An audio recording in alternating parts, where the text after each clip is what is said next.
Ассаламу алейкум, урветле телесерджілер адетузле бұл вақытта Милли телеканалында Хаберлер Авта информацион программасы эфирге чыққан. Студияда мен Фадиме Сейтмаму чалышам. Бұл аптаның ең мұйымбе хатырлайжы хаберлері ақында біздің яйымызда текрар көре білесіңіз. Едіқұйы районында реабилитация етілгенлер үшін 18 евнің құруcılığı екінленді. Февральның 13-інде халқара радио күні қайдытыле. Біздің мұхберлеріміз бұл күнге бағышланған левханы азырладылар. 60 яшлы Рифат Аметов весиқаларны бір түрлі ресмилештіріп олымағаны үшін нефақасыз қалды. Қырым татар боксчысы Артур Зиядинов Құлчық көйінде яңа açылған спортив салонда genç спортчылар үшін ұсталық дерсіна берді. Бұл ведігер вақаларны біздің яйынымызда сейір етіңіз. Едіқұйы районның Қара Құйы көйінде реабилитация етілгендер үшін 18 евнің құруcılığı екінленді. 2021 сене сессия да 6 евні құрып бітірмеге планлаштыралар. Бұл ақта Devlet Milletler Ara Комитетінің реберлігі ерлік гражданларының көрішіп кечерген вақыт тариф етті. Регионның дігер меселелері де музакире етілді. Да бір бойле көрішіп кефе шерінде кечірілді. Іш зәретінің нәтижелері ақында біздің нефбеттеки левхамыз. Мы живем в Форштадте, у нас воды нету. Бұл регионның ақсақалары әмді көйлерден келген фаалжилер. Devlet Milletler Ara Комитетінің реберлігінен кечірілген көрішівде адамлар ойс кескен мәселелері ақында тариф етейлер. Анжела Кушвакова кефедеки Султан Сала көйінден келді. Айта ки көйге 2013 сенесі газ кечірілді. Ама Витан адлы соқақта 30 ев газсыз қалды. И очень тяжело, когда бабуля с костылем, в одной руке костыль у нее хромая, а в другой руке у нее или ведро с углем, или дрова, просто со слезами на глазах она идет, смотрит, когда у соседей есть газ, а она вот так вот мучается. Комитетный рейсы меселены чезмеге сөз берді. Я взял этот вопрос на контроль, оформлю его поручением главы республики. Я думаю, что он будет разрешен в ближайшее время. Шахси хабул кечерілген вақыт кефедеки чешет милли жеметлерінің векеллері қалқ үшін медени байрамлар тешкіл өтілімінде ярдым сорадылар. Выступали и крымские татары, и греки, и болгары. И все в один голос говорят о том, что сегодня есть взаимопонимание между национальностями, между проживающими в этом регионе. Жематнин көрішу вәмді Едіқұйы районында кечті. Анда шақси мәселелерден ғайры адамларны федераль мақсадлы программа объектлері құрылмасы раатсызлай. Мисал оларақ Едіқұйы қасабасында Лесная 5 адресі бойынша құрылайатқан 48 квартиралы эв. Оны тап 2017 сенесі құрып башладылар. Аматтыш қызметчі ішлеріні бечермеді ве онынле анлашма бозылды. Шынды весиқалар доғыртыла тезден яны тыш қызметчіні араштырып башлажақлар. Қарақұйы районын сәкінлері реабилитирленген гражданлар үшін бір хатлы евлер не вақыт құрылып екінленежігінден мерақландылар. Реснен бірінші муавины Эльмар Мамбетов жауап бермек үшін объектте инспекция кечірді. Из 24 одноэтажных жилых домов, которые предусмотрены именно в селе Ильичево, вопрос уже решен по 18. На сегодняшний день проблематика состоит в том, что необходимо построить еще дополнительно 6 домов. Лейханы 2020 сенесі ішлеп чықарачақлар 6 евны есе 21 сенесі құрмаға планлаштыралар. Бұндан сон 20 хоранта яны мескеннен тәмені тәлежек. София Шукурова, Альмас Аблакимова, Максим Турчев, Миллет үшін. Ялтада Русия бергі қызметінің яңыланған залыны ачтылар. Боркунде болук 300-ге яқын адамға қызмет көстере біле. Енді Женюби пайтақтың ве алушта шердің сәкенлері тез ве кейфиетлі қызмет әлде етелер. Земаневи сервисінің музбет тарафларынан мұхберлеріміз таныш олды.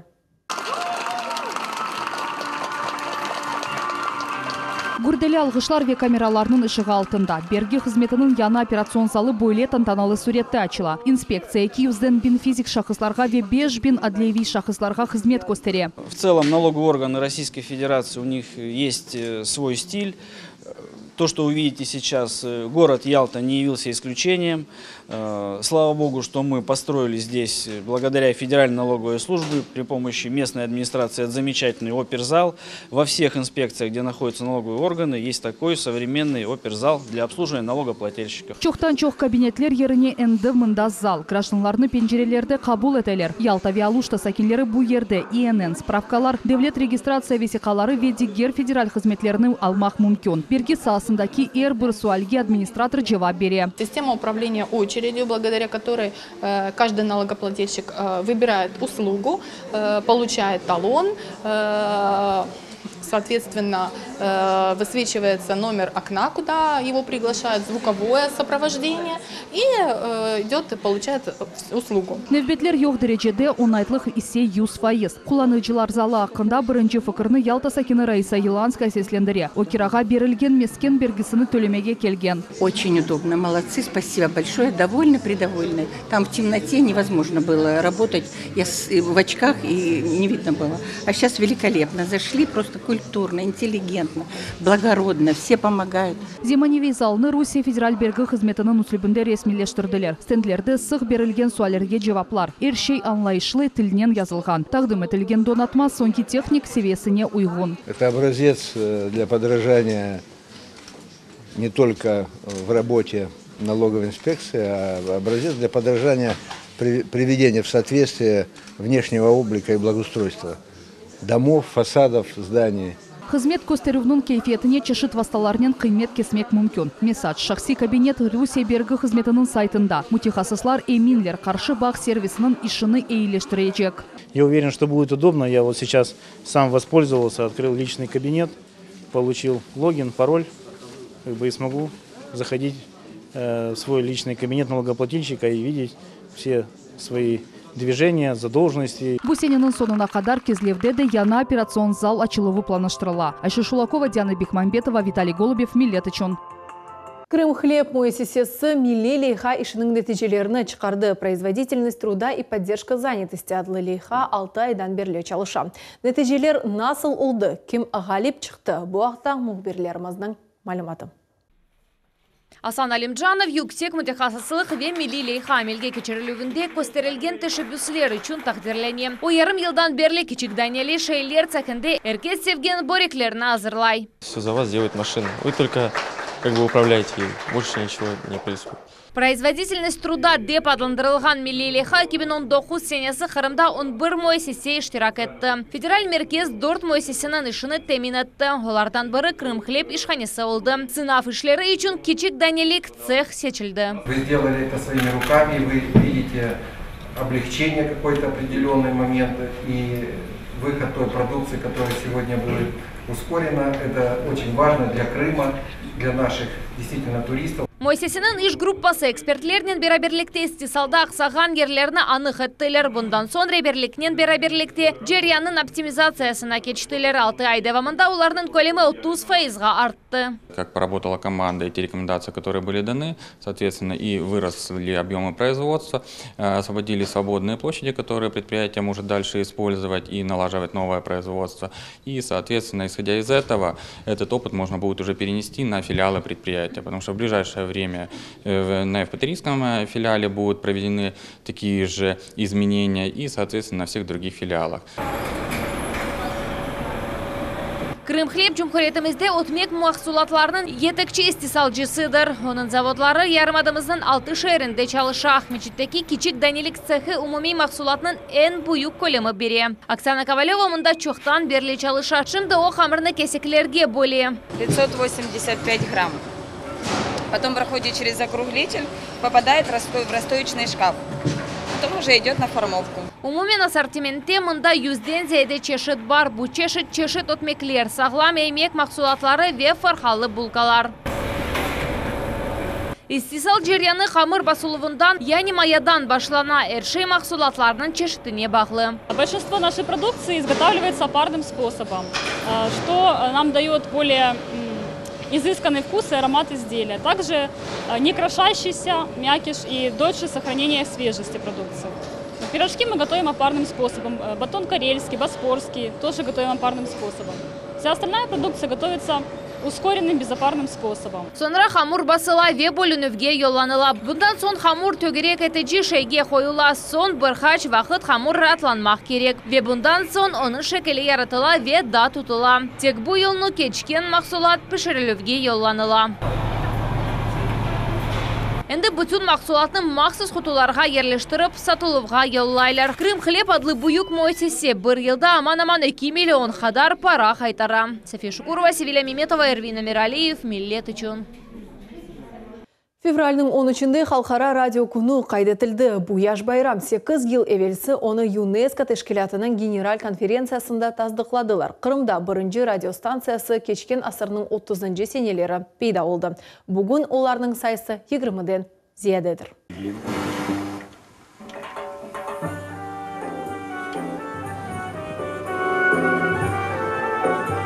Нурия Геев ескиден қалған аппаратта Ватан седасы радиосыны тапа. Симфония адлы лампа приемнигі энді ретро коллекцияның экспонаты. Раритет чалыша бұл радиовескердің истегі ветрышувларына бағылы.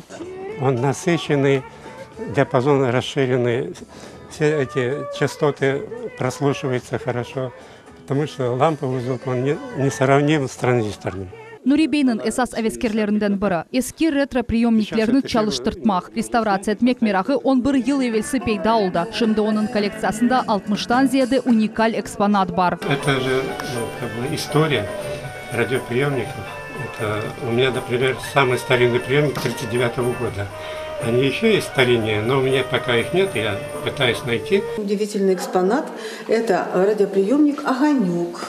Шымдуақ межіт подпольщиклері экспозициясыны яраштыра. Бөлелерні кечкен асырның 40-нчы сенелері чықара еділер. Дженкелары подпольщиклер арби әрекетлер ерінден хаберлерні дінлеп, шерлилерінен малюмат пайлаша еділер. Сведения, которые сообщались в этих радиопередачах, переносились на листовки, и эти листовки развешивались на улицах нашего города, и горожане могли узнать последние новости с фронта. Бірінші радиостанция межітті 1930-нчы сене пейда олды. Обыр қашкере ось еріні дыныштырды. Были передачи и для самообразования, и новости, политические разные сообщения, и детские передачи появились. Радиовещание до войны на 2 языках велось, на русском и на крымском татарском. 21-нчы асырда радио велке кыбы популяр қала. Бүгін Қырымда 20-ден зияды радиостанция чалышмақта. Ве бір-бірінің өз дінлейжілері бар. Қаядан ендім адлы ері. Сайғылдаслар, әлбетті бұл халық ері Ләкин Фериде Аблязованың жырасында он бөлей яңы, земаневи шекілді яңғырай. Диджей радио алып бары Джефит Ислам Тишвеев 4 елдан берлі дінлейжілерінен бір далғада. Ватан седасының хадимы боле фікірді. Жан көңілден чалышмасан, эфирінде чоққа бармас. Қырымның бір көшесінде радиомыз яңғырай.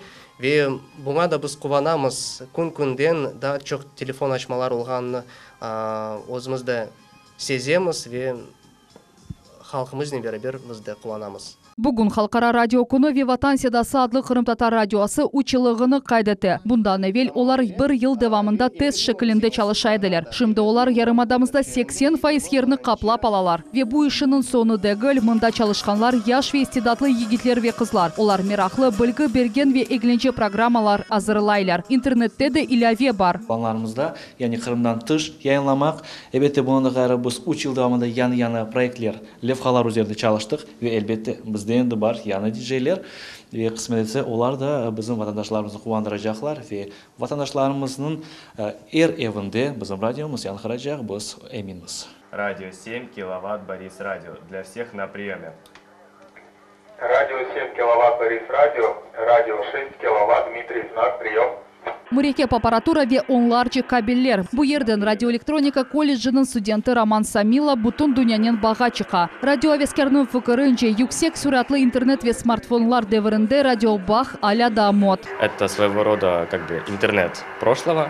То есть сейчас он тоже вполне работает, и мы связываемся с радиолюбителями. То есть есть множество радиостанций, с ними мы связываемся при помощи наших радиостанций. Бу Ахметшиттеки радиоэлектроника колледжінің умуми радиостанциясы. Бу ерде телеграф месседжларыны йолламаға ве сигнал берген станцияның еріні белгілемеге угретелер. Обеспечение этой радиосвязи при спасательных операциях, в горах, на море – это очень важная задача. Частично обучение этой задачи происходит и в стенах нашего колледжа. То есть ребята пробуют работать и понимают, что радиосвязь, она каждый день разная, зависит от множества факторов, не только от качества аппаратуры, но и от знаний, даже порой очень неочевидных знаний студентов. Колледжінің кейне дешу сигналы ама морза элифбесінде. В позывном зашифровывается страна, район и область, где находится радиолюбитель. Колледж 55 yaşında шымдымында 1,5 миңден зияде студент тәсіл ала. Ел техник ве радиотехниклер азырлана. Оқуф Мессенің ось музейі де бар. Бу ерде граждан ве тертибатлар сақланыла. Это танковая радиостанция СТ-50. Некоторые военные радиостанции Р-105, Р-109 и гражданские радиостанции, они более редкие, реже встречаются. Радиостанция Ангара, одна из самых лучших радиостанций прошлой эпохи. Карат использовался в спасательной службе, гражданской обороне. Недра и Гроза. Вот радиостанция Недра, она засветилась в фильме «Вертикаль» с Владимиром Семеновичем Высоцким. Авеске радиобағы шымдылық дүнияда ен ишанчлыдыр. Сигналның сүраты санеды 300 000 километрны тәшкілеті. Экспертлер емін, егер зиманеви бақ васталары чалышмаса біле, авеске радио аппаратлары янынызда қалар. Айша Шулакова, Асан Ибрагимов, Милетичон. 60 яшлы Рифат Аметов нефақатсыз қалды. Еркіші бірінші группа сақаты ятқан ерінден тұрып оламай. Шымды оның қорантасы еркішіге Василик ресмилештірмеге тырыша. Ама нәтиже жоқ. Бұның себеплеріні мұхберлеріміз сұрап білді. 60 яшлы Рифат ағының әр сабасы хан басымы өлчілігінден вес санчыдан башлана. Как вы себя чувствуете, Богдан? Хорошо? Нормально. Нормально. 4 ел evvelsi Rifat ağa bir kereden eşemik insult ve infarkt hastalığını geçirdi. Onun sağ tarafı tolusunen парализацияға uğradı. Қиналып лaf etti. Мы стараемся вот руку поднять, ноги вот массажировать, но не получается у него ничего. Esli başlı erkişi daimi bakıluvda muhtaç tuğanları onu atta bir dahağa kaldırıp olamaylar. O epilepsiyadan tutulup kala. В месяц иногда бывает 2 раза. Иногда бывает раз. Сейчас вот в последнее время вот каждые 4 месяца получается. Брат мой его поднимает, купает, ухаживаем, кормим. Он раньше возили на машине, сейчас не можем даже приподнять, потому что как его не поднимешь, у него поднимается давление. O elini bakan para tapkan yekeni koranta azası edi. Şimdi sağlık boyunca nefaka resmileştirildi. Ama onu almak için vesikada imza koymak gerek ama Rifat ağa bunu yapamay. Условияны бізге қойдылар. Не етсеңіз дедің, я доверенность, я опекунство. Доверенность етмая бардық. Нотариус откровенно айтты, говорит, лаф етсе, хоть шынчки yapамыз сізге доверенность. Я ол лаф ете алмайды жа.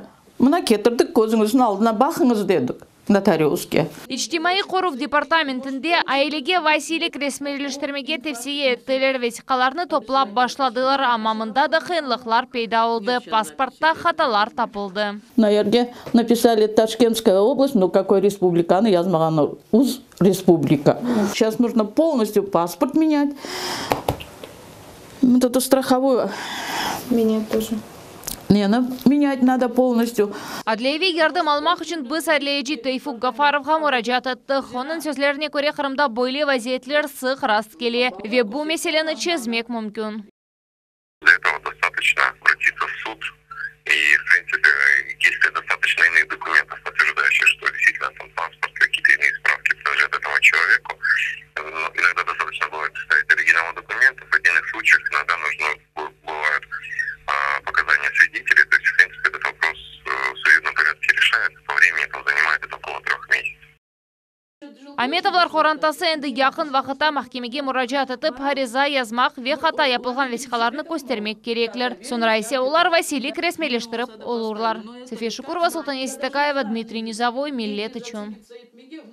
Ольга Голубеваның шириет бақчасында бойлы серлевалы ижади Корушев Исмаил Гаспринский адына Жумхурик Қырым татар китапханемізде кечірілді. Оны Қырым Девлет мукафатының лауреаты 60 яшыны толдырғанына бағышладылар. Муэлиф терджиман ве шаир фалиетінің насыл етіп бірлештірген ақында Айше Шулакованың левхасы. Началось все с песен. Я сначала переводила песни. Песни исполнялись на 2 языках. Ольга Голубева Қырым татар шайриясы. Қырым гимнының вечоқтан чоқ шири жиндықларының мөлифі. Ойымды Қырым татар шайриетіні терджиме тувнен белі. Я слушаю этот язык. Я стараюсь понять этот язык, мелодику этого языка. И перевожу всегда с оригинальных текстов. Но, наверное, поэтому получается красиво, мелодично. Главная заповедь переводчика – не испортить переводимое стихотворение. Onun şiirleri o kadar ayınklы ki, olarga музыка тек түз коша. Ольга ханумның чохусы эсерлеріне музыканы белі ижраджы Бестекер Серверка Кура язды. Любимый Крым деген ері бар еді. Şu yer Rus tilinde çıkan edi. Ama ondan son uç tilinde yapayık deyip bir fikir geldi. Ve Olga onu birden çevirdi. İkinci beytini Kırım Tatarca yaptı, üçüncü Ukraynaca yaptı. Ve bu yer gerçek adamların birleştirgen yer oldu. Bundan sonra Kırım Tatar klasiklerini tercüme etti başladı. Onun Sevgi Bahçasında adlı jintığına 17-20 asırlarga ait 8 şairinin ve zemanevi müelliflerinin tercümeleri kırdı. Bu iş için Ольга Голубева Бекир Чубанзаде adına халқара mükafatқа nail oldu. Но самое сложное, наверное, Бекир Чубанзаде.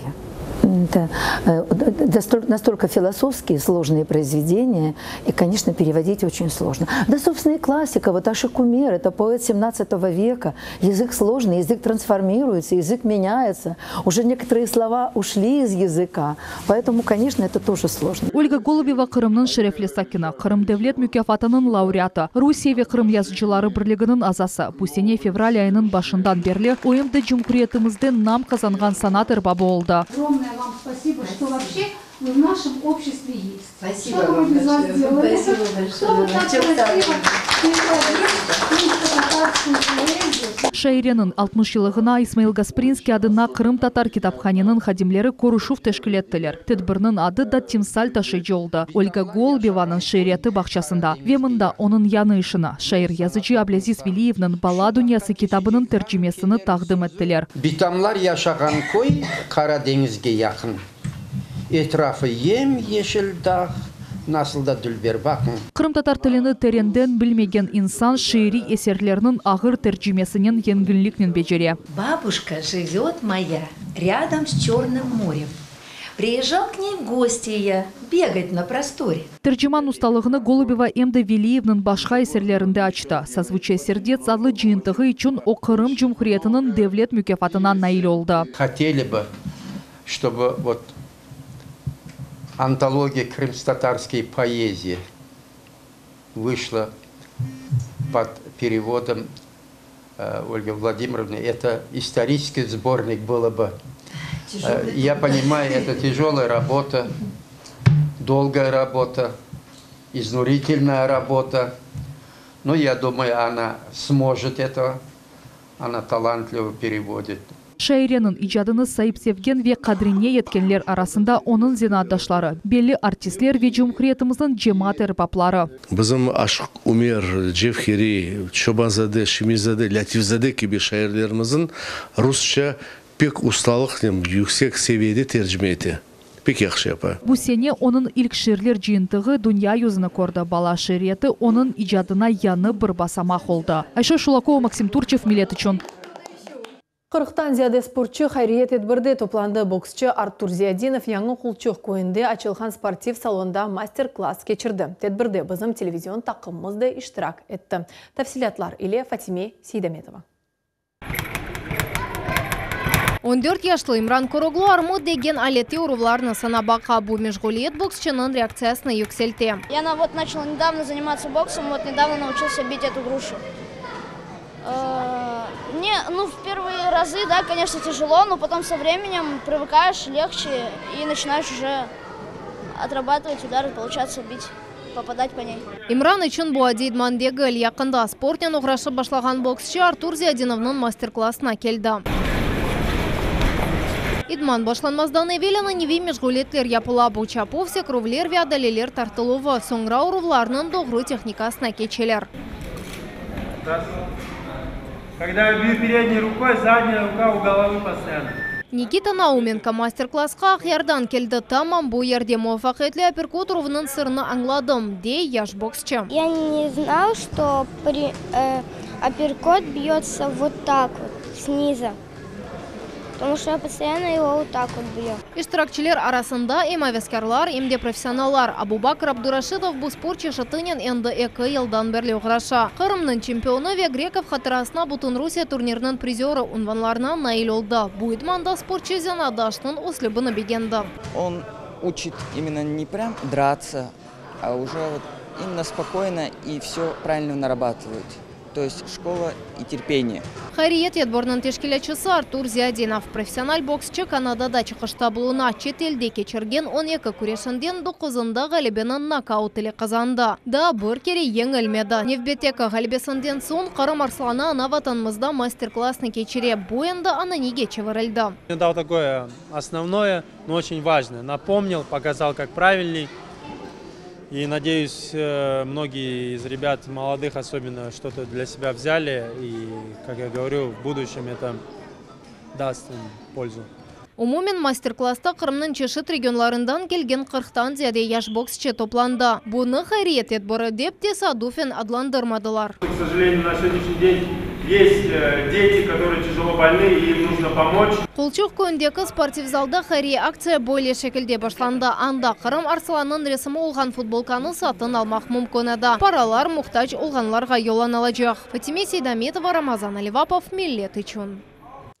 Бұл нұқтада яйнымыз екін чекмекте мен сізге ратлық күндеріңізні қоранта азаларыңыз мен самими мұйытте кечірмеге тілейм. Эфирде көрішмек үзіре сағықмен қалыңыз.